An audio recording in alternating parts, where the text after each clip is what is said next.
jujur mengakui dalam konteks saya bahwa gereja tidak pernah memuridkan saya secara seintim bagaimana Perkantas memuridkan. Tapi satu hal yang saya dan selalu diingatkan oleh Perkantas bahwa Perkantas bukan gereja.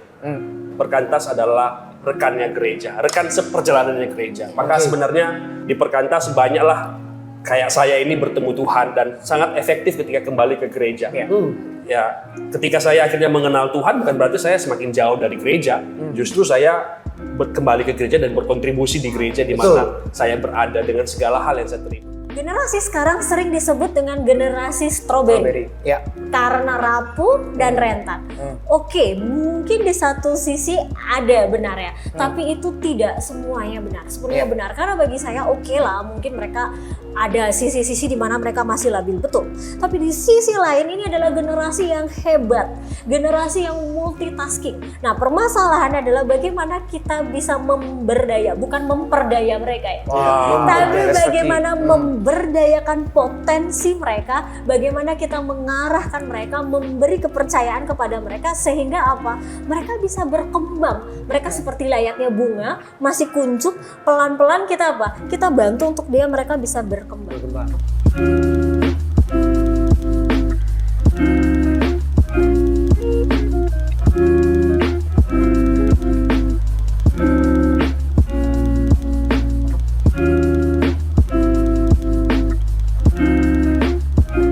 Halo sahabat Bible and Coffee, kita ketemu lagi ya. Say hi dulu buat teman-teman.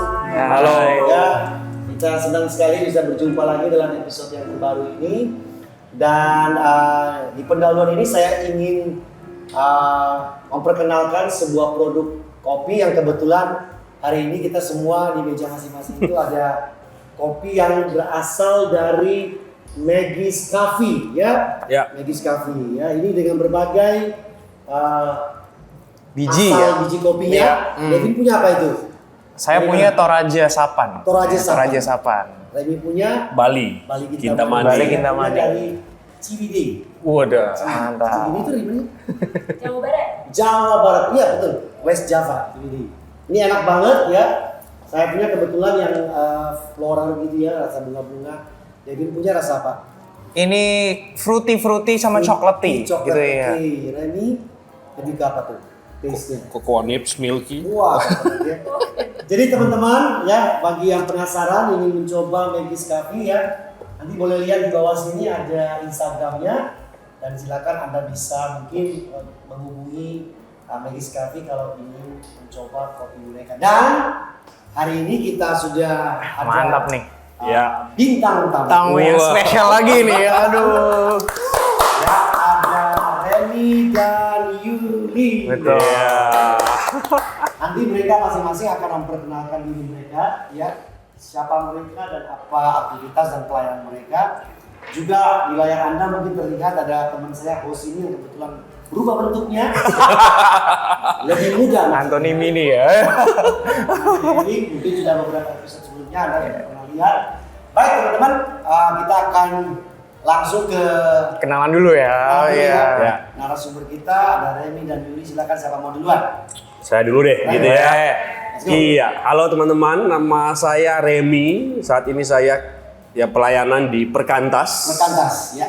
Persekutuan Kristen Antar Universitas, dan secara khusus memang saya banyak melayani di mahasiswa, persekutuan mahasiswa di kampus-kampus yang ada, ya terutama di Bali inilah ya. Begitu perkenalan singkatnya. Singkat jelas padat. Halo semua, perkenalkan nama saya Yuli. Sama seperti Remy, saya juga bekerja di Yayasan Perkantas, tapi khususnya menangani teman-teman dari pelayanan siswa. Ya. Dan selain itu saya juga membantu di Universitas Udayana selaku dosen agama Kristen. Oh, dosen agama Kristen. Ya. Dua-duanya dosen agama Kristen ini. Bahkan juga. Dosen ceritanya. Iya. Wow. Ya, sahabat kalian, tapi kita hadir hari ini itu adalah dosen. Iya. Ini ngeri nih kalau salah ngomong ini. Iya. Langsung direvisi nih nanti. Kamu salah ngomong langsung salah. Iya, makanya. Ini halaman sekian tertulis begini. Enggak dong. Kalau saya tuh lebih suka menyebut diri saya itu teman seperjalanan mahasiswa. Oh, Bukan dosen. Teman seperjalanan tapi juga kan dosen. Itu bahasa apa aja? Halusnya aja. Halusnya. Oke, jadi kita mungkin mulai dengan yang paling awal ya. Karena tadi sudah disebutkan pelayanan mereka berdua ini, Bapak dan Ibu dosen, ada di Perkantas. Nah, Iya. mungkin kita mulai dengan apa visi terbesar ya dari pelayanan Perkantas ini ya. Silakan. Iya, kalau bicara tentang visi, maka sebenarnya visi Perkantas itu simple saja ya. Jadi dalam konteks pelayanan kita mempersiapkan siswa atau mahasiswa itu menjadi seorang alumni yang tentunya siap menjadi berkat bagi keluarga, bagi gereja, bangsa, negara, dan dunia. Oh, Jadi itu visinya kurang lebih. jadi mempersiapkan mereka-mereka ini Menjadi alumni. Jadi ending dari pelayanan setelah kita mereka selesai. Menjadi alumni. menjadi seorang alumni yang siap menjadi berkat. Oke. I see. Berarti afternya. Iya, jadi ini proses mereka nih. Ketika kita melayani mereka di kampus, melayani mereka di sekolah, itu proses mereka dipersiapkan untuk menjadi seorang alumni yang nanti ketika di dunia kerja, mereka bisa jadi berkat bagi keluarga mereka, gereja mereka, bangsa negara, bahkan dunia. Oke. Tadi mungkin belum dijelasin ya kepanjangannya Perkantas itu Ini ada literaturnya. ini ya persekutuan Layar, Kristen antar universitas. Betul. Jadi supaya teman-teman nggak bingung ya apa Iya. Perkantas apa kepanjangannya gitu ya. Iya. Saya jujur aja, baru hari ini saya bingung. Tahu. Iya, antar universitas. Iya. Gitu. Saya pikir SD itu sekolah gitu kan. Universitas. I see. Oke, persekutuan Kristen antar universitas. Universitas. Dan ini khususnya yang di Bali. Bali. Khususnya di Bali. Nah tadi kalau tadi visi, Iya, iya. misinya apa berarti? Misinya ya jelas ya, bagaimana kita mempersiapkan itu dengan kita punya 4 misi. Oke. Pertama dengan penginjilan, Penginjilan.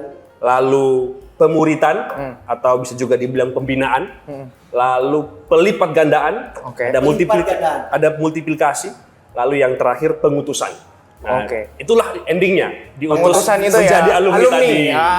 I see. Outputnya gitu. Outputnya yang itu adalah poin pengutusan. keempat. Dan saya yakin tidak mungkin visi dan misinya berbeda dengan Ya. Bu dosen. Ini kalau beda, Siapa ya? Ya, saya udah nyasar.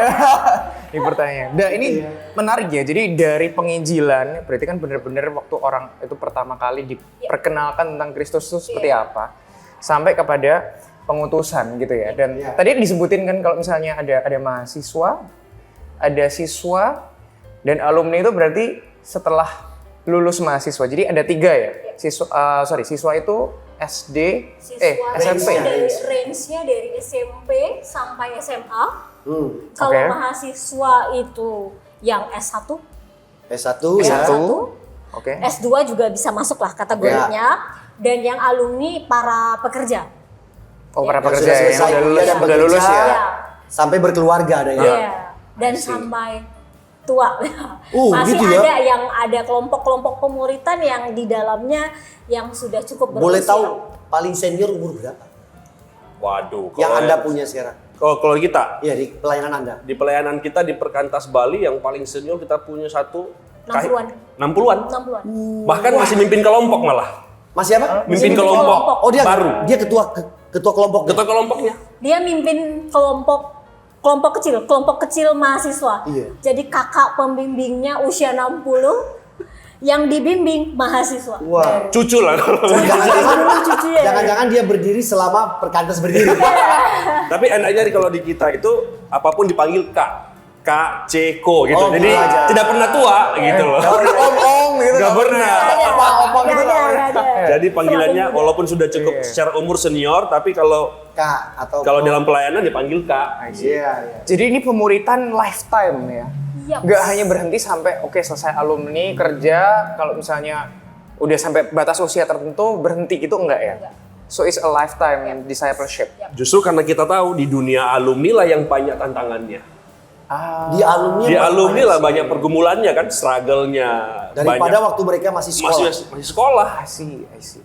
Jadi justru mereka tetap dalam komunitas, tapi kan mereka harus merasakan dulu nih pemuritan ini dari kuliah dan gitu ya, Ya. dimuridkan lalu akhirnya mereka Dan ini interdenominasi. Nah, jelas berbagai gereja. interdenominasi. itu Oke. interdenominasi gereja. Jadi memang ya pelayanan kita memang dari berbagai gereja. Karena tadi kalau lihat ke visinya mempersiapkan juga untuk mereka kembali ke gereja. I see. Untuk pelayanan Ini balik ya. ke gereja Iya. masing-masing. Pelayanan ke gereja masing-masing, mengerjakan pemuritan di sana dan melakukan apa hal-hal yang baik dalam pelayanan mahasiswa itu mereka tularkan dalam gereja mereka sehingga kegerakan ini semakin besar. Iya, iya. Sebenarnya core dari pelayanan kita Perkantas ya hanya satu, pemuritan sebenarnya. Jadi bagaimana semakin hari semakin banyak orang yang menjadi murid Kristus. Iya. Tetapi kan untuk memimpin orang lain menjadi seorang murid, dia dulu harus jadi seorang murid. Betul, that's Iya, true. iya. Dan dia harus masuk dalam pemuritan itu dulu. Pemuritan dulu. Baru nanti dia bisa memuridkan. Dimulai dari kampus bahkan ketika dia jadi alumni. Iya, iya. Jadi kalau mau dilihat ya, kalau saya tambahkan sedikit, Iya. selama masa siswa dan mahasiswa itu adalah penanaman pondasi.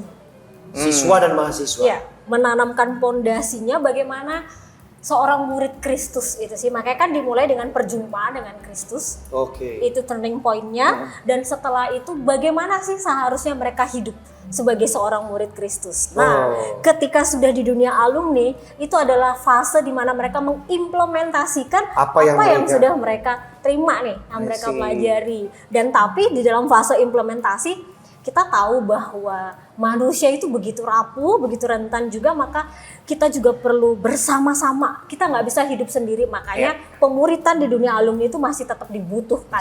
Iya, iya. Nah, ini kan kita tahu bahwa range umur yang dilayani oleh Yuli dan Remy ini kan dari Lebar banget remaja, ya. Dari remaja siswa, sampai pelajar ya, Ya. dewasa dan muda. mahasiswa. Itu dua range umur, kategori umur ya. Dan kita tahu bahwa umur-umur sekian itu kan umur-umur yang mereka masih orang bilang mencari jati diri.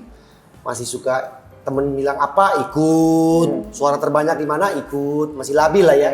Nah, dari Anda berdua waktu pelayanan dari dua kategori ini mana yang paling challenging? Yang paling menantang di siswanya atau di mahasiswanya? Gitu ya. Kira-kira mana yang paling challenging? Kalau menurut saya yang paling challenging adalah di dalam pelayanan siswa. Siswa berarti SMP. Iya, SMP, SMP dan Kenapa? SMA. Kenapa? Ya, kalau SMP dan SMA masa pencarian jati dirinya itu bener-bener baru Getol-getolnya dimulai, ya. getol-getolnya. Iya. Dan kalau kita melayani di pelayanan siswa, itu kita sangat butuh kesabaran yang luar biasa. Ekstra banget gitu ya. Karena mereka kan masih sangat labil kayak gitu. Jadi mudah berubah-ubah dan mereka adalah masa di mana mereka sangat butuh teman dan ditemani. Jadi kalau mau masuk melayani teman-teman remaja, teman-teman SMP dan SMA, kita bukan hanya butuh kesabaran, tapi kita butuh investasi waktu yang banyak karena mereka butuh ditemani. Jadi waktu yang dihabiskan buat yang range umur itu, siswa itu lebih besar daripada waktu yang diberikan kepada yang mahasiswa. Menurut Bisa saya berapa kali lipat? 2 kali lipat. Wow. Karena kalau di dalam pelayanan siswa gitu ya, kan memang kalau ngomongin tentang pelayanan pemuritan, ini bukan hanya sekedar duduk, kita buka kitab sama-sama, Kasih informasi. terus gitu ya, kasih informasi, enggak. Tapi yang mereka butuhkan, generasi ini butuhkan adalah mereka butuh teladan. How to, kita tahu jadi seorang murid Kristus harus A, B, C, D, E, F, G, tapi bagaimana cara melakukannya? Nah, mereka itu butuh role model, mereka butuh teladan. Maka kita perlu banyak momen-momen interaksi bersama dengan mereka, bermain bersama mereka, hidup bersama dengan mereka. Nah, Tapi kalau menurut Remy mana yang lebih kritikal? Yang siswa atau mahasiswa yang lebih kritikal, yang lebih kritis waktu Anda misalnya sharing firman gitu yang paling banyak apa tuh namanya kepo dan bertanya-tanya. Ya mungkin kalau di pelayanan siswa jadi pelayan mereka itu jadi staff. Kalau kita sebut staff ya, staff itu mereka lebih kayak orang tua ya. Jadi perannya seperti mungkin lebih banyak jadi orang tua karena mengasuh dan sebagainya. Tapi kalau di mahasiswa mungkin perannya sebagai brother, sister gitu ya, abang, kakak begitu jadi perannya berbeda. Lebih informal. Lebih informal. Jadi perannya itu. Jadi kalau ditanya ya pasti di mahasiswa muncul pertanyaan-pertanyaan yang lebih kritis begitu ya. Apa misalnya yang paling kritis? Misalnya yang paling nanya apa? simple ya. Baru kemarin kita ada weekend medis ya. Tanya gitu. Bang, kalau Tuhan itu baik gitu ya. Tuhan itu baik, Tuhan itu Ini kalau udah mulai kalau Tuhan itu baik. Udah langsung tahu ini kira-kira arahnya kemana. maha kasih sayang, maha penyayang begitu ya. Lalu kenapa di perjanjian lama ada bunuh membunuh gitu? Terus ada. Nah, tapi kan sebenarnya Kalau saya tidak langsung jawab itu, tapi saya jelasin konsepnya dulu ya. Kamu jangan hanya lihat bahwa Allah itu maha penyayang, Allah juga maha cemburu loh, maha adil. Nah akhirnya menolong mereka untuk melihat, karena memang kalau jawabannya mereka, tapi kalau tahu prosesnya, konsepnya itu menolong mereka banget. Akhirnya akhirnya mengerti. Dan contohnya begitu. Ada lagi pertanyaan-pertanyaan tentang Allah Tritunggal dan sebagainya. Jadi ya mereka sangat cukup kritis ya. Allah Tritunggal juga termasuk pertanyaan Termasuk itu pertanyaan. Kalau saya ngajar kuliah agama, biasanya saya ngasih kesempatan selembar kertas, kasih pertanyaan apa aja. Nah rata-rata itu tentang doktrin Tritunggal. Selain karena relasi dengan orang tua dan sebagainya, itu juga faktor. Tapi Kalau di siswa lebih ke apa? Masalah di rumah, di sama orang tua, atau juga masalah doktrinal seperti yang Remy tadi ceritakan? Kalau di siswa masalah percintaan. Wih. Betul, saya sebagai Bener, banyak itu, banyak. sahabat nabi kami ini bidangnya Devi nih. Bener, relate ini. Karena saya juga pelayanan di bidang pemuda kan. Waduh, banyak dari mereka tuh yang pacaran, nggak ngomong, terus beda agama. Kayaknya dia memahami betul ya. Udah kayak gitu lah ya. Gimana tuh Kak? Gimana kalau dari pelayanannya? Kalau masalah percintaan sebenarnya bukan hanya percintaan sih ya, tapi masalah percintaan dan pertemanan. Karena kan bagi mereka itu circle mereka itu penting sekali. Betul, gitu sangat penting ya. Jadi kalau ada something gitu dengan circle mereka lagi konflik dengan circle mereka, waduh itu kayak dunia tuh mau runtuh gitu. Bener banget lagi. Berarti boleh dikatakan teman is everything. Iya, iya. itu penting bagi mereka gitu. Iya. karena berhubungan dengan penerimaan. Iya. Betul. Karena kan generasi ini generasi yang mau diterima ya. Betul. Jadi kalau Gen Z. teman itu sangat penting banget. Bahkan mereka bisa memberikan sesuatu untuk teman kan, menyenangkan teman, Iya. menyenangkan orang. Bahkan Afirmasi. kalau misalnya kayak kejadian kecil kayak misalnya kayak nggak diajak atau nggak dimasukin grup atau kayak sekedar sesederhana kayak mungkin ya lagi nggak disapa aja. Iya bener. Itu tuh bisa baper, Iya bener.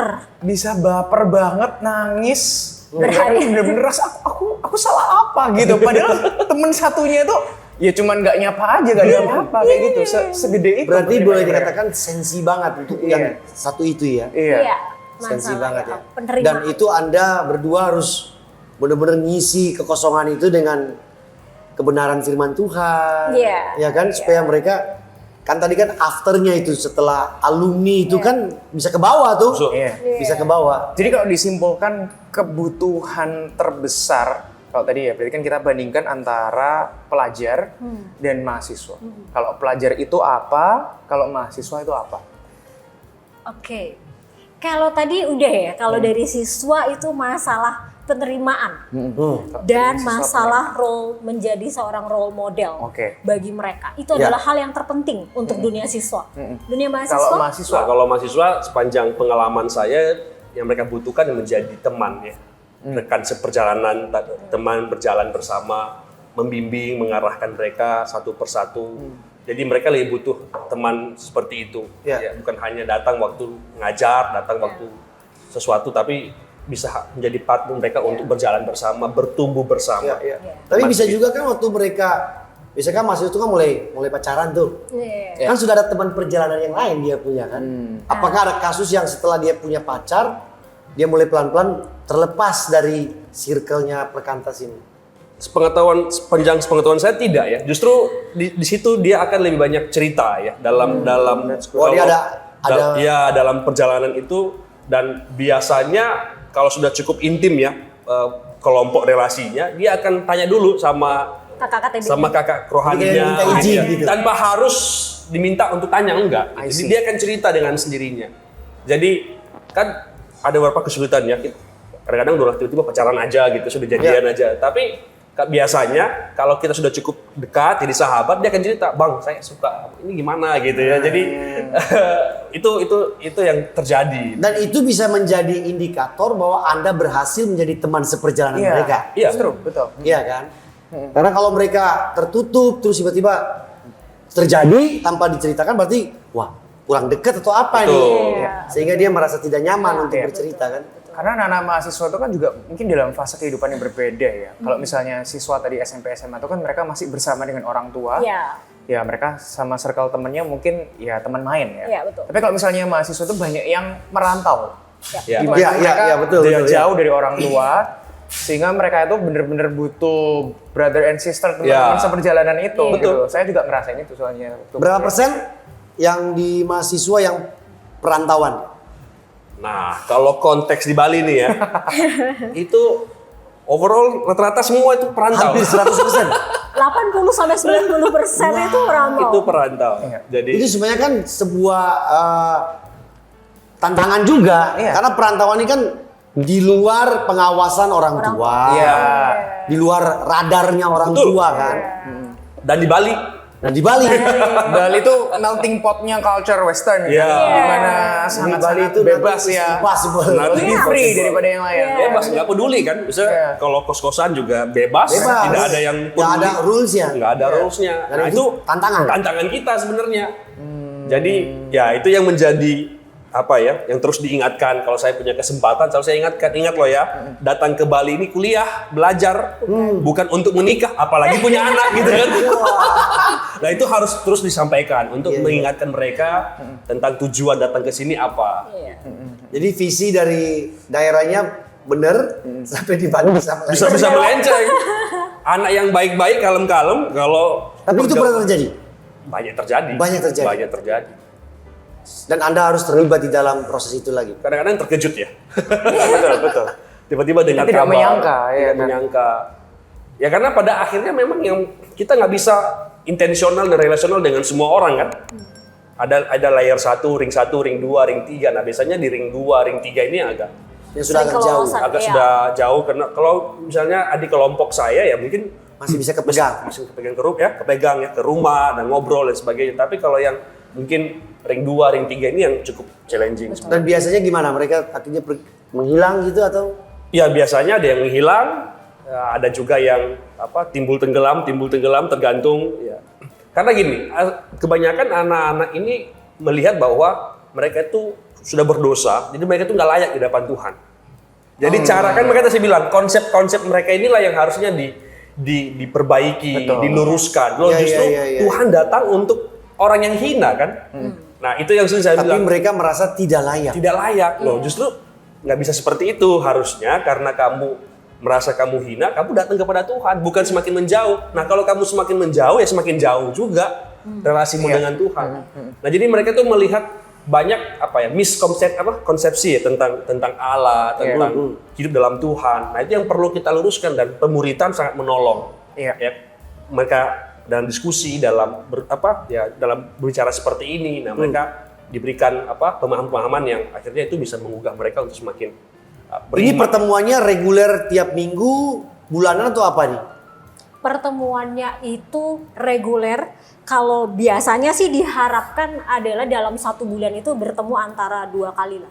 1 bulan 2 kali. Iya, bulan 2 kali. 2 minggu 1 kali gitu. Tapi pertemuan ini tidak dijadwalkan seperti macam kita ke gereja gitu ada jadwalnya, tidak. Tapi itu tergantung kesepakatan dari kelompok tersebut. Oke. Gitu. Jadi Tapi kalau Remi dan Yuli ada pertemuan yang reguler dengan circle satunya atau apa gitu? pasti Ada ada. Tiap minggu. tiap minggu dengan ganti-ganti kelompok. Ganti-ganti kelompok. Nah kalau kita namanya ganti-ganti kelompok. kalau kita namanya kelompok tumbuh bersama. KTB. Ya, KTB, ya, mungkin familiar ya dengan istilah KTB. Kelompok tumbuh bersama diisi oleh 4 sampai 6 orang. Satu gender biasanya, diusahakan satu gender. Jadi laki-laki dengan laki-laki, Ya. perempuan dengan perempuan. Dan tadi secara reguler bertemu. Ya kita punya juga bahan-bahan yang menunjang. Iya. Kalau kita dalam pemuritan itu ada profilnya. Kita punya profil, kalau dia petobat baru maka butuh Ada makanan. kurikulum. Ada kurikulumnya. Ya. Ada dia butuh apa, maka buku-buku itu akan menunjang buku-buku PA, diskusi. Lalu kalau dia sudah level murid, apa buku-bukunya, lalu level pembuat murid, dia sudah bermultiplikasi jadi seorang pemimpin akhirnya. Lalu akhirnya pengutusannya di alumni. Jadi kita punya materi-materi yang mendukung supaya juga mereka mengalami fase pertumbuhan. Walaupun sekali lagi itu nggak ada jaminan ya, karena kan up and down lah ya, tapi minimal ada guideline kita untuk menuntun mereka. Iya. Jadi benar-benar mengutamakan pengajaran juga ya, bukan Iya. bukan cuma kumpul-kumpul Bukan. doang. Karena kan tadi kalau misalnya kita tuh bahas tentang kebutuhan, ya, sekali Iya. lagi ya kan siswa tadi kebutuhannya role model, Betul. role model dan penerimaan. Iya.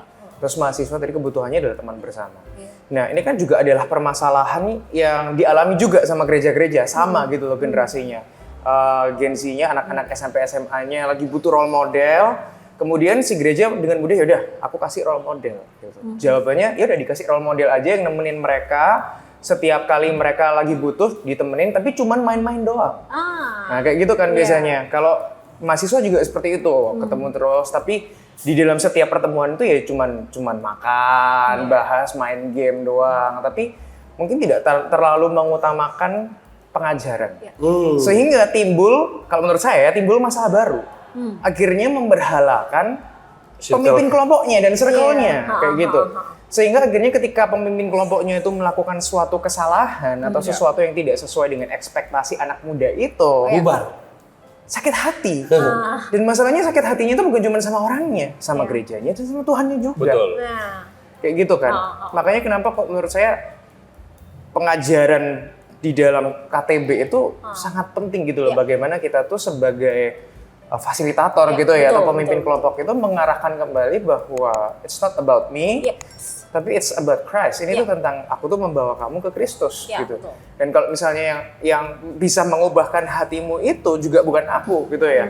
Tapi itu Kristus yang bisa mengubahkan Ya. hatimu, itu menurutku sesuatu yang penting banget sih. Itu penting, cuman sometimes waktu dalam proses itu mereka sudah menganggap kita itu seperti sebuah role model tadi, tanpa sadar Idola. bergeser menjadi idola. Iya. Jadi idol akhirnya kan.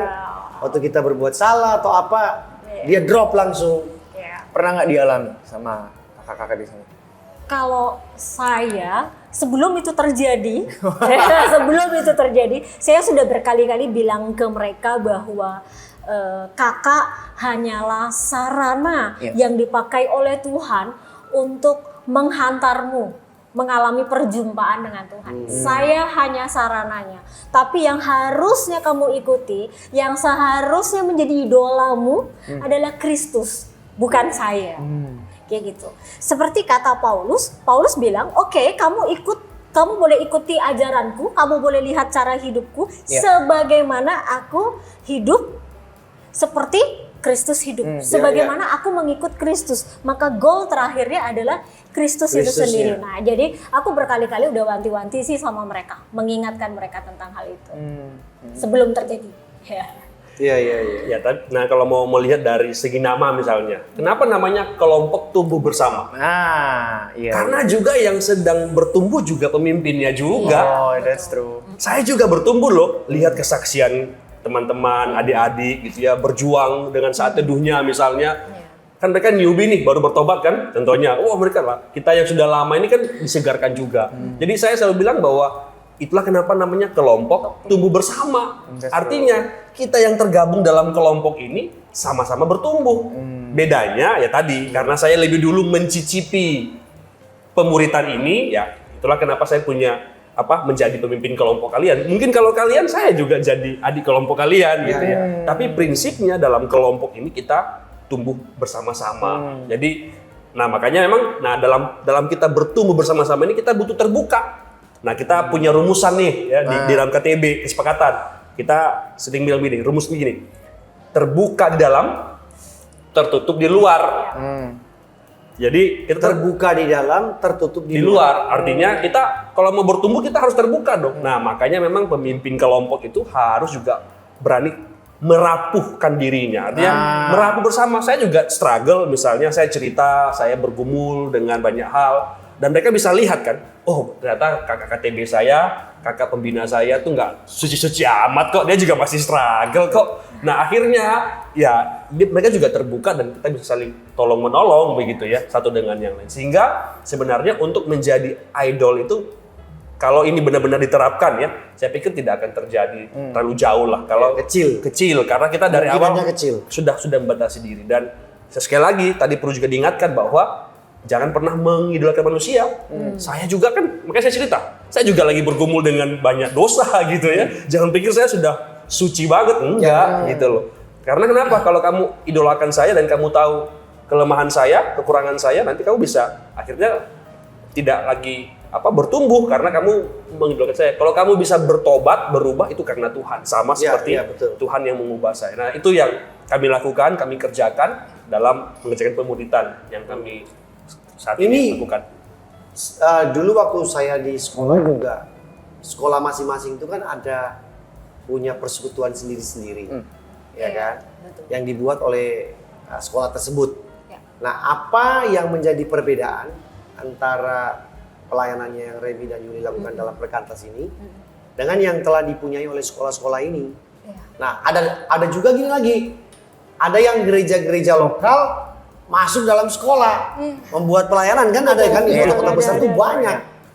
Ya sekalian lah mereka katakan mencari jiwa atau apa kan itu kan. Nah, apa yang membuat signifikansi perbedaan keunikan daripada Perkantas ini dengan pelayanan yang sudah ada itu? Satu kata kuncinya menurut saya adalah interdenominasi. Oke, pertama interdenominasi. Iya. Oke. Jadi melalui interdenominasi ini, persekutuan kita itu terbuka untuk orang dari berbagai gereja. Denominasi mana Iya, aja? Aliran mana aja gitu ya? Aliran mana saja. Selama kita sama-sama menyembah Yesus Kristus sebagai Tuhan dan Juru Selamat gitu ya.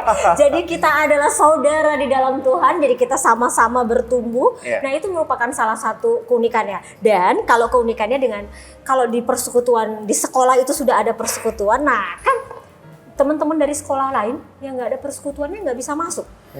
Tapi kalau persekutuan di Perkantas itu kan, nah jadi orang dari sekolah mana aja, karena begini, tidak semua sekolah cukup punya kapasitas ya untuk membangun sebuah persekutuan siswa. Ada sekolah-sekolah, contoh kayak sekolah-sekolah di Bali, banyak sekolah-sekolah negeri yang siswa Kristennya satu angkatan cuma 2 orang. 3 orang, bagaimana? Iya dikit. Gimana mereka bisa membangun persekutuan sendiri? Maka kan mereka perlu bergabung. Perkantas hadir untuk bisa mengumpulkan mereka. Yuk Jadi kita, wadah iya, gitu ya. wadah fellowship bersama. Nah itu. Jadi isinya itu berbagai sekolah, Yap, berbagai uni gitu Iya, ya. Selain berbagai aliran gereja. Iya.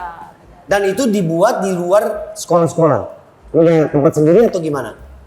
Ada yang di dalam sekolah tersebut, misalnya. bisa ngumpul di sekolah? Iya, ada yang di dalam sekolah, ada yang juga di luar. Jadi kayak sekolah-sekolah negeri yang cuma isinya siswa Kristennya 2 orang, 3 orang, 4 Ya. orang, maka kami bikin persekutuan siswa kota namanya. Jadi gabungan semua. Tapi kalau ada sekolah yang memang siswa Kristennya banyak dan sekolah itu terbuka untuk kami mengadakan persekutuan di dalam sekolah tersebut, maka kami mengadakan persekutuan di dalam sekolah tersebut. Tapi tidak menutup kemungkinan sekolah-sekolah tetangga, sekolah Bisa datang ke sekitar situ? bisa datang ke situ. Ada gitu juga. Ada. Ya, itu kalau konteksnya sekolah ya. Tapi kalau di mahasiswa, karena kita memang sudah punya strukturnya masing-masing gitu ya. Kalau ada persekutuan tingkat universitas dan ada persekutuan tingkat fakultas. Jadi kalau di dalam konteks Bali, hari ini kita punya kurang lebih sekitar 18 persekutuan mahasiswa Kristen.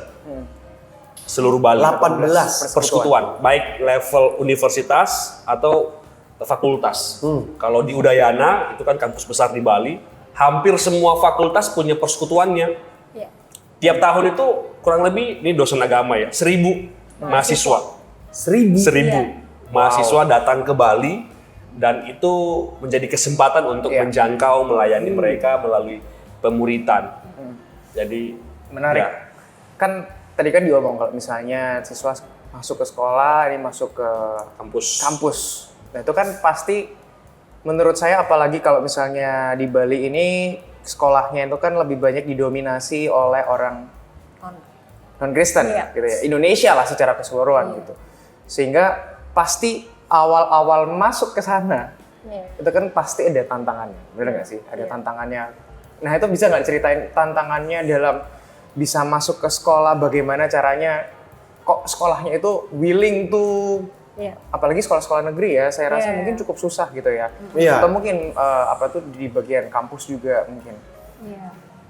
Nah kalau pengalaman, memang yang biasanya kita lakukan itu yang paling pertama ya pemuritannya. Jadi kita mencari orang-orang kunci, orang-orang yang orang Kristen pasti gitu ya. Lalu kita muridkan, kita ajak dalam kelompok kecil, sambil kita juga bertumbuh bersama, sambil juga mulai mentransfer visi. Mentransfer visi, bahwa melihat ini kegerakan yang besar.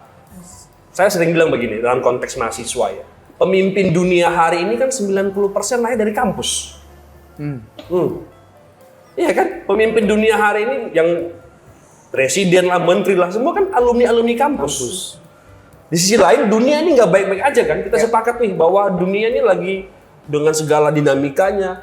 Di sisi lain kita lihat bahwa populasi terbanyak berdasarkan data ya, itu kan orang Kristen yang paling banyak. Maka sebenarnya orang Kristen ini punya tanggung jawab besar nih terhadap dunia ini, tanda kutip ya. Kalau kita mau. Nah, peran pemimpin sangat penting. Itulah kenapa ada persekutuan mahasiswa di kampus. Ya, supaya kalian dibentuk menjadi seorang pemimpin yang cinta Tuhan dan bisa menjadi seorang murid yang sejati itu, sehingga punya dampak. Nah, ketika kita berbagi visi itu dan mereka menangkap itu, maka ada gairah di sana, ada satu goals, tujuan yang mau dicapai. Dan itu akhirnya mendorong mereka untuk mau berjuang bersama-sama. Tetapi memang karena kita fokusnya bukan pada event, bukan pada kegiatan, tapi pada pemuritan, maka memang mungkin agak lama, tapi pasti. Jadi dari 5 orang, akhirnya bentuk kelompok, dan itu dia butuh waktu 1-2 tahun lah untuk memulai. Secara natural. Tapi memang sekali lagi, itu membuat kita lebih luas dalam pelayanan karena kita interdenominasi tadi.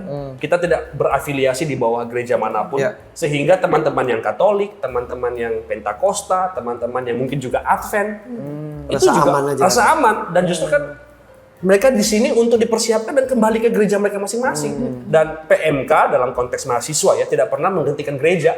Kita nggak pernah ada sakramen baptisan, sakramen misalnya perjamuan kudus gitu ya, nggak ada. Jadi justru kalian kembali ke gereja kalian, tapi di sini kalian dimuridkan ya, supaya menjadi murid Kristus dan kalian berdampak, sehingga itu menolong banyak. Oke, secara sakramen mungkin tidak ada perbedaan karena tidak dilakukan kan. Tapi bagaimana secara doktrinal? Apakah anak-anak ini yang datang kan dari berbagai aliran gereja ini kan tidak sama doktrin yang mereka punya, terus ketika Remy dan Yuli share sesuatu, membagikan sesuatu yang mereka enggak, aku pelajari di gerejaku nggak kayak gitu. Ada nggak ketemu waktu konflik? Biar ibu dosen ya. Bagaimana Bapak dosen siap dilempar gitu? Iya, saya alami dan itu juga pertanyaan mahasiswa saya begitu ya. Salah satu pertanyaan yang paling jadi trending topik adalah perihal bahasa roh gitu. Bahasa roh. Nah, kalau ada pertanyaan-pertanyaan seperti itu, maka pondasinya adalah firman Tuhan. Pondasinya firman Tuhan. Maka di dalam kegerakan pemuritan yang menjadi bekal utama adalah bagaimana mereka bisa baca firman Tuhan, bukan hanya baca, tapi bisa menggali firman Tuhan, memahami kebenaran firman Tuhan. Dan biarlah dasar pondasi iman mereka dibangun dari ketika mereka berinteraksi dan bergumul dengan firman Tuhan. Nah, pertanyaan-pertanyaan seperti itu, jawabannya ada di mana? Saya akan ajak mereka untuk membaca firman Tuhan dan menggumuli firman Tuhan tersebut. Dan temukan jawabannya. Karena kalau bicara tentang doktrin kan pasti ada perbedaan, masing-masing aliran, masing-masing sinode. Dan saya tidak mau terjebak sama hal itu. Yang terpenting adalah bagaimana, apa kata firman Tuhan, itulah jawabannya. Ya, tapi waktu Yuli balik ke firman Tuhan kan pasti sudut pandang dan interpretasi dari berbagai Beda-beda, betul. dari satu ayat maupun satu paragraf beda-beda. Itu ditemukan juga gitu? Ditemukan. Dan kalau misalnya kan terjadi perbedaan nih, ketika kita baca ada sudut pandang beda-beda, maka saya akan mengatakan dari sudut pandang saya dan yang saya yakini, doktrin yang saya yakini, saya melihatnya seperti ini. Bagaimana dengan teman-teman? Silahkan, kita di sini sama-sama saling belajar. Jadi ya kan bertumbuh bersama. Jadi bagaimana di situ juga harus ada yang namanya hati untuk mau saling menghargai. Unity in diversity. Ada kesatuan dalam perbedaan. Jadi bagaimana kita juga bisa menghargai perbedaan yang ada. Kayak gitu. Kan kalau kita bicara tentang doktrin pasti ada yang primer dong. Iya, pasti. Bahasa roh kan sekunder. Ya, yang primer itu ya, yang selama yang penting. Nah, itu ada pernah ngalamin perselisihan nggak yang primer? Yang primer puji Tuhan sampai hari ini tidak ada. Aman. Bagaimana? Tapi yang memang selain tadi, yang kita kan memang movementnya ini kan Bible movement. Betul. Jadi memang salah satu yang kita cukup tekankan bagaimana kita menggali kebenaran itu sendiri.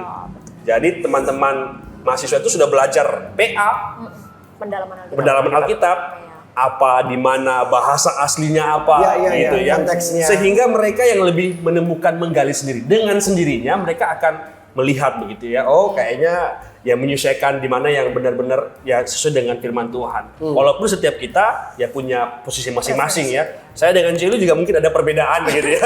dalam konteks tertentu, tapi itu berdasarkan kita sendiri yang menemukannya, kita sendiri yang menggalinya, kita sendiri yang belajar. Jadi memang teman-teman mahasiswa itu ya kita kalau KTB itu bisa 2-3 jam kok. Karena kita PA, benar-benar PA, buka bahas kita ada training. Jadi sifatnya lebih ke diskusi. Ya, jadi betul. PA, jadi baca bahasa aslinya apa, konteksnya apa. Sehingga mereka tidak asal terima-terima aja. Mereka mencari dan menemukan, kan itu lebih enak ya. Ini yang saya mesti cerna dulu. Tadi saya pikir tuh perkantas ini seperti persekutuan doa biasanya. Satu arah. Gua khotbah lu denger. Selesai salaman, persembahan, doa pulang. Ternyata ini kan bentuknya ada kayak PA-nya juga. pendalaman Alkitab, diskusi yang bisa sampai 2-3 jam. Nah, ini kan lebih menarik sebenarnya. Yang dimana yang tadi ada perbedaan interpretasi atau perspektif mengenai satu ayat atau satu perikop yang mereka baca kan bisa sama-sama gali kan. Ya, tentu kita memang dari latar belakang berbeda ya. Tapi ketika kita KTB, ayo kita PA, ada training PA induktif, kita ikut training PA, cari resource-nya yang banyak, bahasa aslinya apa, menemukan sendiri, diskusi, belajar ya. Tapi itu ada terkesan berdebat gitu mungkin? Sepanjang pengetahuan dan pengalaman saya sih tidak ada perdebatan yang gimana-gimana ya. Mungkin juga karena di gerejanya nggak diajarkan seperti itu.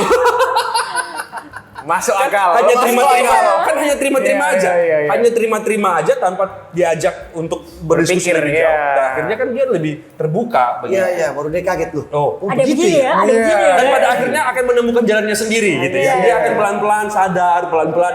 Oh iya kayaknya. Tapi ada juga yang bertahan sih. Saya mau tetap sini. Saya mau menolong, membantu dan tergantung pilihan masing-masing teman-teman. Iya. Dan kita nggak pernah membawa mereka ke satu gereja, enggak. Silakan. Itu pilihan teman-teman. Atas pilihan sendiri. Iya. Oh nggak ada ya di kampus saya dulu perkantas ya?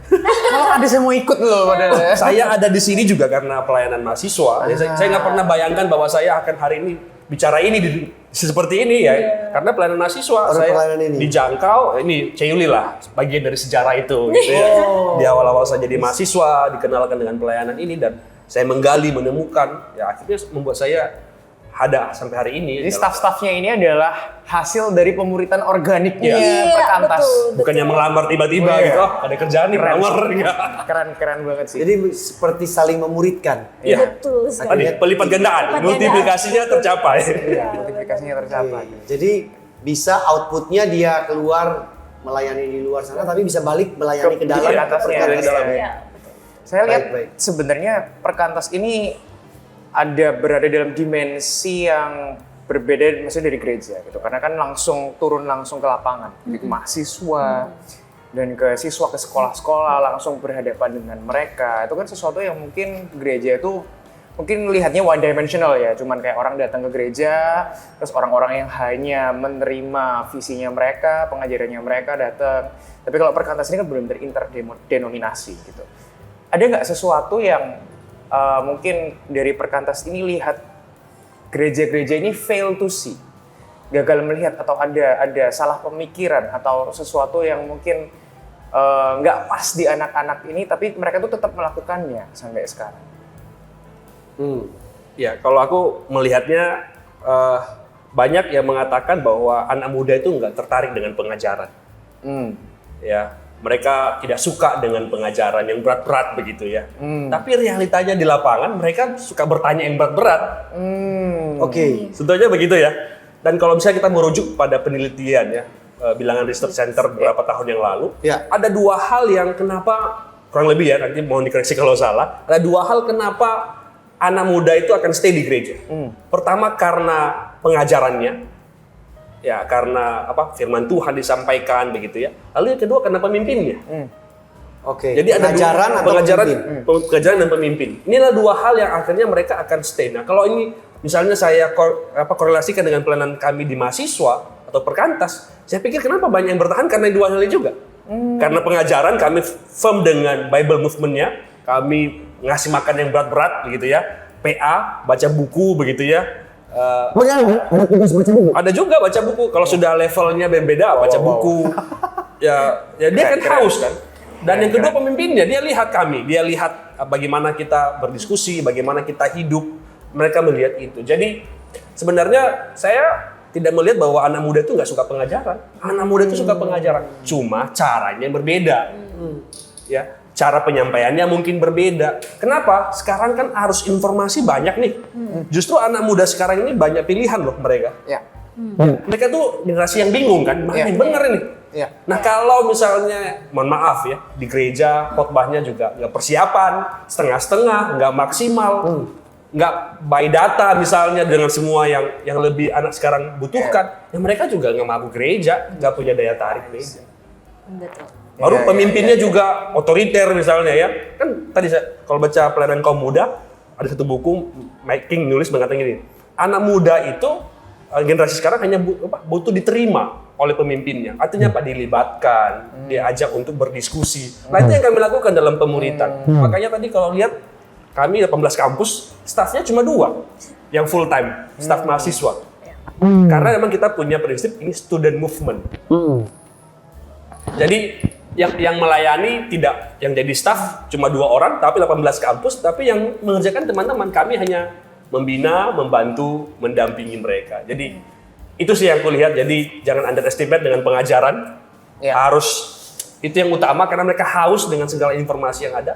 Tapi caranya mungkin disesuaikan. Gitu. Dan jadilah pemimpin yang menerima, memberi kesempatan bagi mereka untuk belajar. Terkadang salah is okay lah. Kenapa kita tidak mau mereka salah? Karena kita pernah mengalami. Tapi kita sendiri yang mengalami itu.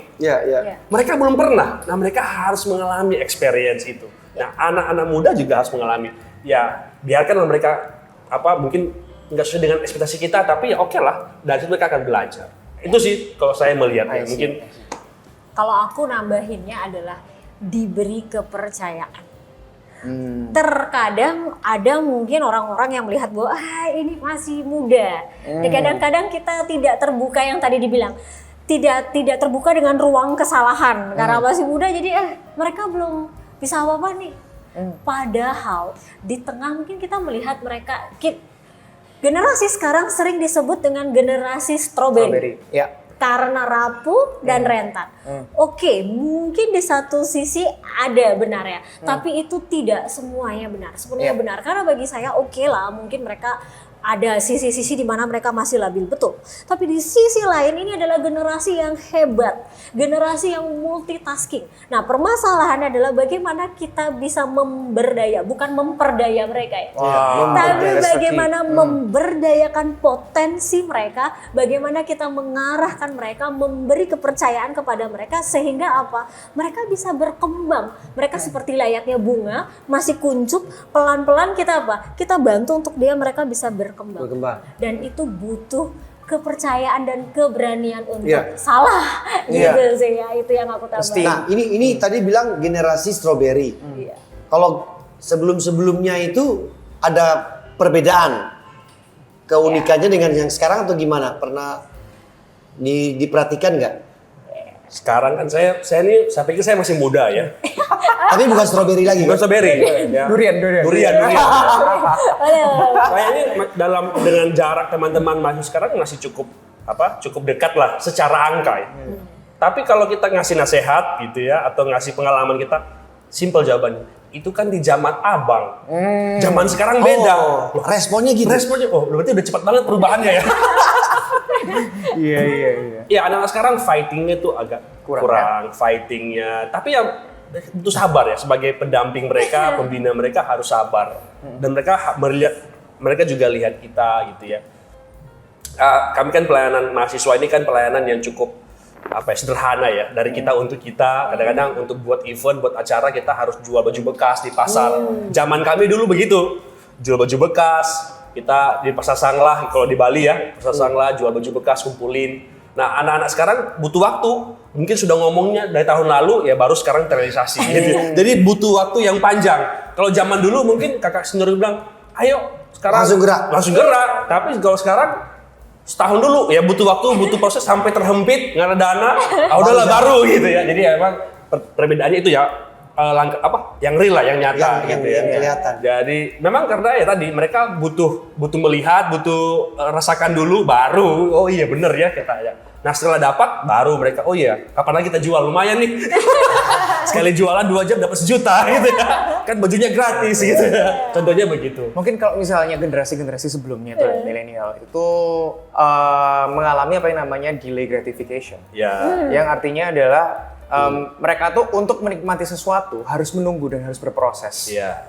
Dulu nggak tahu ya zamannya saya atau mungkin yang lebih senior dari saya tuh bahkan mau makan McD itu harus waktu ulang tahun. Betul. Ulang tahun baru bisa makan ayam fast food gitu ya. Terus kemana-mana harus dianterin mama papa. Nonton TV kartun harus nunggu hari Minggu pagi. Hari Minggu pagi kesuruh ke gereja. Males gitu loh ya. Maunya nonton TV gitu loh. Aduh. Aku ini selama Senin sampai Minggu mau nonton kartun gak ada. Nonton mau hari Minggu terus disuruh ke gereja gitu kan. Tapi sedangkan generasi sekarang tuh gratifikasinya tuh instan.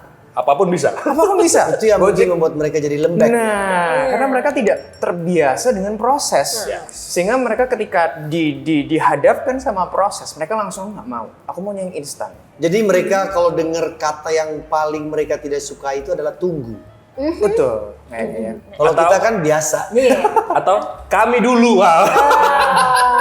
Kami dulu ya. Kami dulu. Nanti kan itu meng-compare dengan mereka. Maka itu kan abang sekarang beda. Makanya itu menurut saya yang jadi penyebabnya juga gitu loh. Kan itu merupakan tantangan sendiri buat pelayanan Remi dan Yuli kan. Apalagi nanti generasi ini lagi makin lagi ya kan. Generasi Alpha lagi nih. Makin Gen E ya. Sudah Aduh, lebih. makin parah gitu ya. Bayu udah punya handphone malah, udah punya akun di Instagram Bayu. Ayo. Apa-apanya yang buat Dulu kakak punya Instagram berapa? Iya. Bayu udah punya. Iya, bener. Udah punya followers lagi. Wah, gimana? Ya, ini tantangan generasi kayaknya semakin susah ya, apalagi dalam berproses gitu. So, gimana dong kalau sudah kayak gitu, gimana cara melayani mereka? Kan pasti itu yang menjadi satu Iya, tanya. iya. Pertanyaan Andre kan. Iya. Nah, generasi ini kan bukan hanya instan, tapi generasi ini generasi bingung. Kalau bagi saya ya, generasi bingung. Instan, bingung. Tahu nggak kenapa bingung? Karena terlalu banyak informasi. Ya. Saking instannya, cepet banget dapat informasi. Yes, betul. Dunia dalam genggaman, wah semua bisa dilihat di sini. Terus mereka bingung, yang mana yang benar gitu Iya, kan? iya, Yang mana yang harus kupilih? Maka akhirnya sebagai seorang kakak apa yang harus dilakukan? Kalau saya sih berusaha mengurangi kata kalau saya dulu gitu ya, dikurangi banget. Comparing ya. Ya, dengan bilang, oke, ini ada banyak informasi, yuk kita pilah-pilah yuk. Yuk kita filter. Kalau informasinya begini, so dampaknya apa? Apa sih arti di balik informasi ini? Apa sih pesan kebenaran yang mau disampaikan? Di dalam setiap informasi, di dalam setiap tontonan itu kan ada esensi kebenaran di baliknya, ada pesan. Ini apa pesannya? Nah, diajak untuk bisa berpikir sedikit dan memilah. Sampai pada akhirnya setelah memilah, memilih. Silahkan Habis pilih. memilah dia bisa kemampuan memilih. Iya, memilih. Pilih dan setelah pilih bertanggung jawab atas Pilihannya. pilihan. Nah kayak gitu. Makanya kalau misalnya dalam pelayanan siswa, bahkan kurikulum mereka sendiri, tema-tema mereka sendiri, kami berikan silahkan kamu tentukan temanya. Kamu pengen topik apa? Nah nanti kami terakhir misalnya kakak-kakaknya tinggal poles di belakangnya. Kayaknya boleh nggak kalau akan lebih baik sedikit kalau diubah sedikit begini. Tapi hanya sedikit, tapi ide utamanya dari mereka. Ya silahkan. Cuman generasi sekarang ini memilah dan memilih itu tidak ada. Langsung dicekokin. Bener, iya. Jadi akhirnya ya itu sekali lagi nggak berproses gitu ya. Dan itu juga yang menurut saya gereja-gereja juga fail to see dan Nah ini kalau Devin sebut gereja-gereja sekarang dari pihak gereja-gereja ini ya, ini mungkin pertanyaan terakhir ya. Dari gereja-gereja itu apa sih yang kita bisa lakukan untuk mendukung pelayanan dari Remi dan Yuli dalam perkantas ini? Karena harusnya ini kan pelayanan ini ada di dalam gereja. Iya. Untuk menjangkau anak-anak sekolah ini dan Mahasiswa. mahasiswa ini kan. Itu sebenarnya isi di gereja itu kan mereka juga. Iya. Nah, apa yang bisa mungkin disampaikan buat sahabat Vibrant Coffee ini khususnya mereka Surat yang terbuka. boleh curhat, ya, boleh curhat, tisu disediakan, ya, suka dukanya yang dimana gereja itu bisa ambil kontribusi dan Ya. mungkin ini bukan kontribusi, ini peran utamanya gereja. Yes. Tapi mungkin terlupakan dengan kesibukan-kesibukan yang lain. Oke, silakan mau siapa duluan? Saya dulu lah, nanti baru Lili ya. Ya, saya harus jujur mengakui dalam konteks saya bahwa gereja tidak pernah memuridkan saya secara seintim bagaimana Oke, perkantas oke, memuridkan. Seintim dan seintensif. Seintensif seperti ini gitu ya. Jadi itu yang pertama. Jadi walaupun saya terdaftar satu gereja tertentu, Oke. dulu waktu saya masih dari asal daerah ya, baru ke Bali, tapi saya tidak pernah merasakan experience dimuridkan yang seperti yang saya alami di Perkantas. Tapi satu hal yang saya dan selalu diingatkan oleh Perkantas bahwa Perkantas bukan gereja. Perkantas bukan gereja. Perkantas adalah rekannya gereja, rekan seperjalanannya gereja. Maka Oke. sebenarnya jangan takut dengan Perkantas begitu ya. Jangan anti dengan Perkantas dimanapun. Justru di Perkantas banyaklah kayak saya ini bertemu Tuhan dan sangat efektif ketika kembali ke gereja. Ya, ketika saya akhirnya mengenal Tuhan bukan berarti saya semakin jauh dari gereja. Justru saya kembali ke gereja dan berkontribusi di gereja di mana saya berada dengan segala hal yang saya terima. Jadi itu yang pertama. Jadi doakan, dukunglah pelayanan Perkantas dalam arti ketika memang ada jemaat, ada siswa atau mahasiswa yang mungkin juga merantau atau kalau bisa didorong untuk bisa ikut karena supaya juga gini, dia di Perkantas dia akan bertemu dengan berbagai orang, berbagai latar belakang gereja, sehingga dia lebih luas cakrawala berpikirnya itu lebih besar. Selama ini kan dia cuma satu doang nih, dia hanya lihat bahwa aku yang paling benar. Tapi ketika dia bersentuhan dengan pelayanan mahasiswa, dia akan bertemu orang dari berbagai daerah, berbagai denominasi, dan itu Wawasan yang wawasannya berbeda. bertambah sehingga Iya. kesatuan tubuh Kristus itu bisa tercapai di situ. Iya. Tanpa sadar itu akan terjadi. Iya, Bisa bayangkan ketika nanti mereka jadi pemimpin di gereja, mereka akan sangat lebih melihat, lebih wise dalam merangkul satu dengan yang lain bahwa ini kegerakan bersama. Jadi itu sih harapan secara pribadi ya dalamnya. Tentu ya terus dukung dan doakan pelayanan ini. Sebenarnya kalau gini ya, kalau gereja benar-benar sungguh-sungguh mengerjakan pemuritan, maka seharusnya Perkantas nggak ada. Perkantas ada kemungkinan karena gereja karena merespon bahwa tidak mengambil bagian itu. What an irony. Sedih sekali dengernya loh. Iya. Itu realitanya gitu. Artinya kan ini menjadi otokritik untuk kita. Ayo mulai kerjakan. Dan saya pikir gereja juga harus mulai mengerjakan pemuritan gitu ya. Jangan hanya fokus pada event, pada acara-acara yang mungkin sesaat. Wow. Kita bukan sedang bangun acara yang hanya cuma diingat setahun. Kita bukan sedang bangun gedung yang mungkin hanya diingat 10 tahun. Tapi kita sedang bangun manusia. Manusia Manusia yang dibangun. Jadi dibangun lewat pemuritan dan pengajaran. Betul. Pemuritan dan pengajaran. Jadi jangan fokus pada acara-acara. Bagus itu sebagai daya tarik, tapi bukan itu yang utama. Ya. Iya. Saya pikir itu kalau dari saya. Iya. Yuli.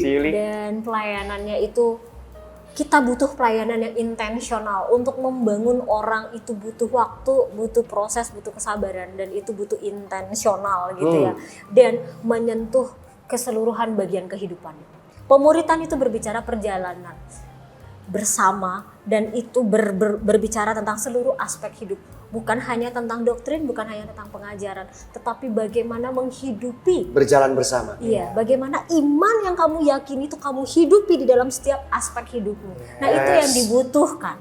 Nah, bagaimana dengan suara hati saya bagi seluruh gereja begitu? Mari kita berkolaborasi. Mari kita berkolaborasi. Karena ini sebuah perjalanan. Semua perjalanan. Amanat agung, misi ini begitu besar. Kita tidak bisa kerjakan sendiri. Jadi mari kita bersatu, mari kita bergandengan tangan. Perkantas nggak bisa berjalan sendiri. Kami butuh rekan, kami butuh teman. Siapa teman kami? Yaitu gereja, church yang menjadi sentral, yang menjadi inti di mana Tuhan membangun gerejanya. Kayak gitu. Dan kita adalah para church-nya. Para church itu fungsinya apa? Mendampingi gereja. So mari kita kembali kepada core itu, mari kita berkolaborasi bersama. Bagaimana konkretnya? Kalau dari hati saya terdalam, curahan hati nih, gitu.